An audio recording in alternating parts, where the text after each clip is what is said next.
ताज्या बातम्या पाहण्यासाठी 4K चॅनलला सबस्क्राइब करा व बेल आयकॉनवर क्लिक करा, म्हणजे ताज्या आणि ताबडतोब बातम्या आपल्याला दिसतील।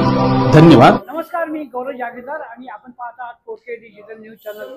मराठा संघर्ष योद्धा जरांगे पाटील साहेब मुंबईला मराठा आरक्षणासाठी आंदोलन करत आहेत आणि त्यांच्या आव्हानावर महाराष्ट्रातून प्रत्येक खेड्यातून, गावातून, तालुक्यातून अनेक बांधव मुंबईला येत आहेत। मुंबईला येत असताना आपला कामोठे मुंबई पुणे एक्सप्रेसच्या बाजूलाच लागतो, त्यामुळे अनेक बांधव कामोठ्याला राहायला येत आहेत। तर त्यांची गैरसोय होऊ नये म्हणून अनेक मराठा बांधव कामोठ्यातील अनेक बांधव त्यांची राहायची सोय करत आहेत। अशातच कामोठे येथील रयत शिक्षण संस्थेच्या प्रशिक्षण केंद्रात अनेक मराठा बांधवांची राहायची सोय केली आहे।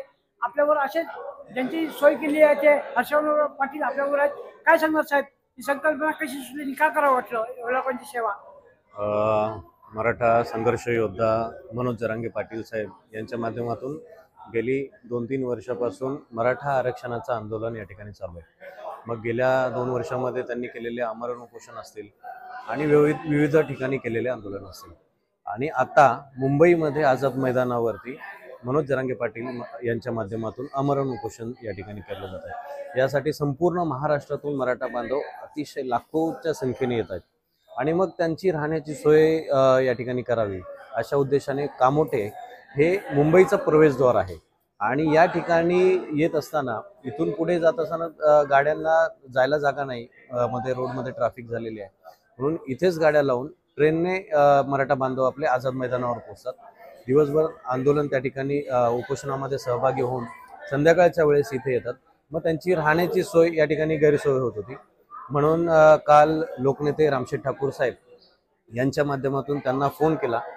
लोकनेते रामशेठ ठाकूर साहेब यांनी 5च मिनिटात आम्हाला या ठिकाणी रयत शिक्षण संस्थेचे हे व्यावसायिक प्रशिक्षण केंद्र आहे सेक्टर 11 मध्ये, हे लोकांच्या राहण्याची सोय या ठिकाणी अतिशय चांगल्या पद्धतीने केली।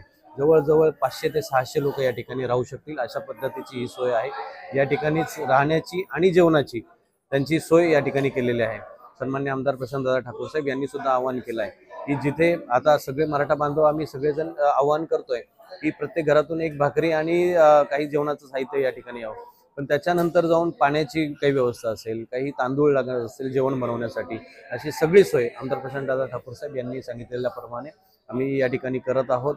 सगळे मराठा बांधव या ठिकाणी जी काय मदत करता येईल आपल्या मराठा बांधवांसाठी ते सगळे समन्वय समिती या ठिकाणी करत आहे। निश्चित स्वरूपाने मराठा आरक्षण हे मूलभूत गरजच मराठा समाजाची आहे आणि ती आम्हाला मिळेलच या उद्देशाने हे आमरण उपोषण नक्कीच यशस्वी होईल। मनोजदादा जरांगे पाटील यांच्या माध्यमातून ह्या आंदोलनाला यश हे नक्कीच भेटणार आहे, परंतु महाराष्ट्रातून येणारा प्रत्येक मराठा बांधव हा कोणी पोटी झोपू नये ही यासाठी आम्ही हा प्रयत्न करतोय। त्याच्यामुळे प्रत्येक मराठा बांधवाला या ठिकाणी राहण्याची सोय आणि जेवणाची सोय आम्ही करतो। धन्यवाद।